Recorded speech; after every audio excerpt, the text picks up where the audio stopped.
Halo semua, kembali lagi di podcast Bahasa Indonesia bersama Windah. Podcast ini bisa didengarkan di Spotify, YouTube, dan masih banyak platform lainnya. Sebelum kita mulai episode ini, aku mau mengucapkan terima kasih kepada Guillaume, SS, Aninda, dan Roman karena sudah mendukung podcast ini melalui Patreon. Semoga podcast ini bisa terus membantu kalian belajar bahasa Indonesia ya. Di episode kali ini, kita akan membahas ungkapan yang waras ngalah. Belakangan ini, ungkapan ini sering muncul di obrolanku bersama rekan-rekan kerjaku. Ungkapan ini juga menjadi motivasi buat aku tetap semangat bekerja. Ya, di episode ini aku mau curhat sedikit tentang perasaanku. Ungkapan yang waras ngalah cukup terkenal di Indonesia dan bisa dipakai dalam percakapan sehari-hari. Apa ya artinya? Yang waras ngalah. Waras berarti tidak gila. Orang yang waras, sehat secara mental, secara pikiran. Bukan hanya itu saja, orang yang waras biasanya punya sifat yang dewasa, tidak kekanak-kanakan, tidak seperti anak kecil. Contohnya, dia bisa bertanggung jawab, bisa menerima kritik dan saran. Nah, yang waras ngalah. Ngalah atau mengalah bukan berarti kalah.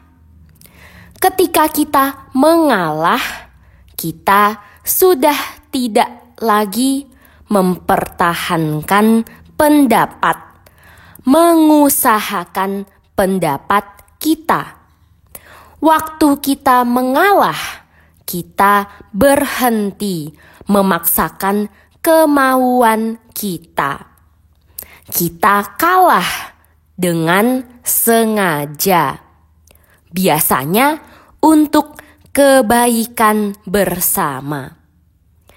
Contohnya, ada dua orang yang mau makan bareng, makan bersama-sama.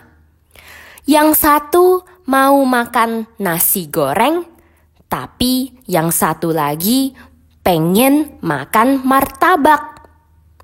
Supaya tetap bisa makan bareng, satu orang harus mengalah. Akhirnya mereka berdua makan martabak. Yang waras ngalah. Berarti ketika ada dua orang atau beberapa orang sedang berdebat, sedang bertengkar karena perbedaan pendapat, harus ada yang mengalah. Bukan karena kita yang salah, tapi kita mengalah untuk menunjukkan kedewasaan demi kebaikan bersama. Kurang lebih artinya mirip dengan ungkapan dalam bahasa Inggris be the bigger person. Nah, aku sudah sebulan lebih bekerja di Jakarta sebagai guru TK. Lebih tepatnya, aku adalah seorang asisten pengajar, teaching assistant, di tingkat preschool, yaitu tingkat sebelum TK. Jadi, anak-anaknya masih kecil-kecil banget. Usianya hanya 3 tahun. Mungkin para pendengar bisa membayangkan betapa lelah dan pusingnya aku waktu bekerja. Apalagi aku belum punya pengalaman mengajar anak sekecil itu. Tentu saja masih harus belajar banyak hal. Belajar dari kesalahan. Bagaimana cara memperhatikan banyak anak dalam waktu yang sama? Bagaimana cara menenangkan anak? Menghibur anak yang tidak mau belajar atau tidak mau makan. Belum lagi sebulan ini aku bekerja dengan orang yang sifatnya kurang mendukung. Salah satu atasanku kebetulan juga guru baru yang baru saja bekerja di sekolah ini. Masalahnya bukan itu. Masalahnya dia kurang bisa bekerja sama. Hampir setiap kali aku membuat kesalahan, dia mengeluarkan kata-kata kasar yang merendahkan. Bahkan beberapa hari yang lalu aku baru tahu selama ini kesalahan-kesalahanku itu disebarkan, digosipkan ke banyak orang.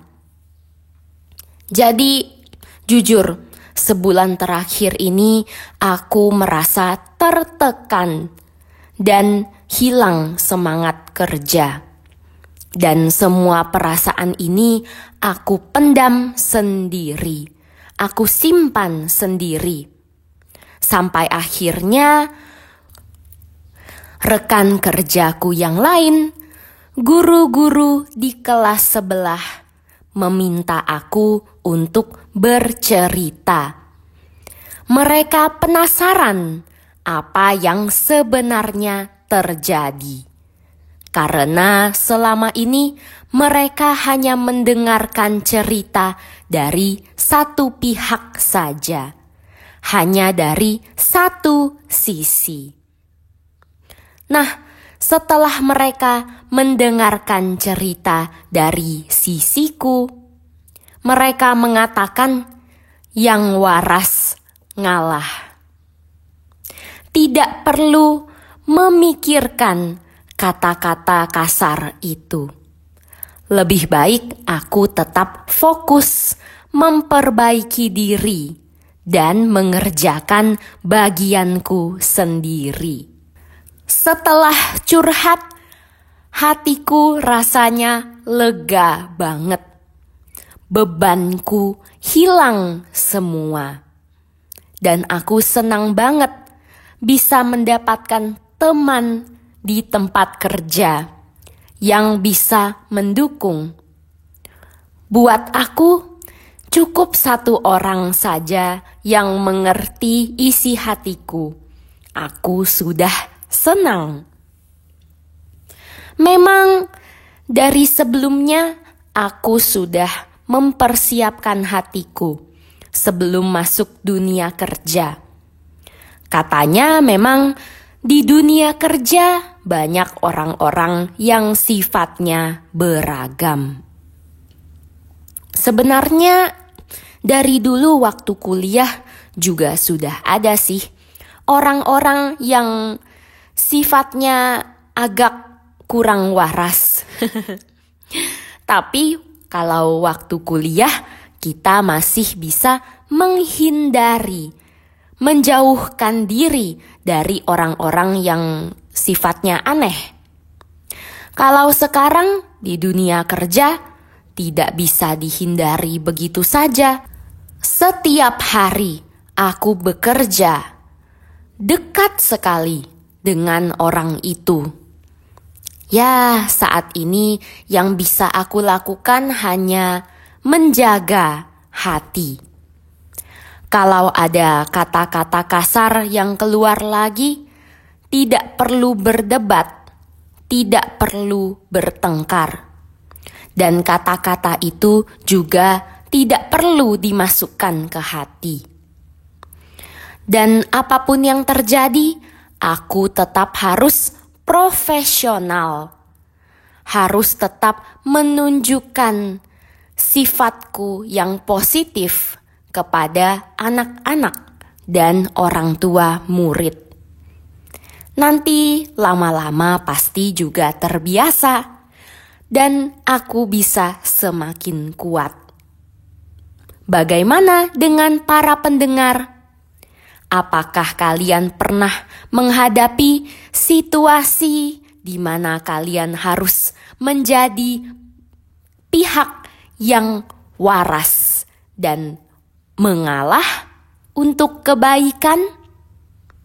Apakah kalian setuju dengan ungkapan yang waras ngalah? Menurutmu, kapan kita harus mempertahankan pendapat kita? Dan kapan kita lebih baik mengalah? Kirimkan ceritamu ke podcastbahasaindonesia@gmail.com ya. Episode kali ini sampai di sini. Jangan lupa dukung podcast ini ya dengan menjadi sahabat Windah di Patreon dan dapatkan transkrip serta terjemahan untuk semua episode yang ada di podcast ini. Jangan lupa juga dukung podcast ini dengan membagikannya di media sosialmu dan memberikan penilaian di Spotify dan Apple Podcast. Sampai jumpa di episode berikutnya. Dah.